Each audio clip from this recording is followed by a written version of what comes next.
So it makes sense na bakit nawawala na yung mga star players ng Terra Firma Jeep.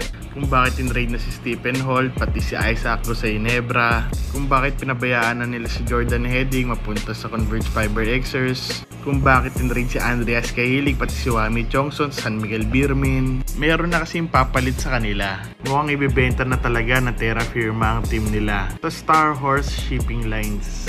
Magandang news to para sa liga. Kung magiging kasing competitive sila ng Rain or Shine, Last of Painters, ng Phoenix Fuel Masters, ng Converge Fiber Xers. Kaya feel ko pwede rin mangyari yung trade kay Mark Carreño sa Ginebra. Talaga sinusulit na ng SMC Group tong Terra Firma Jeep bago ito mabenta.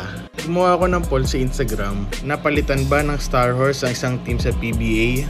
Or madagdag sila sa PBA as new team?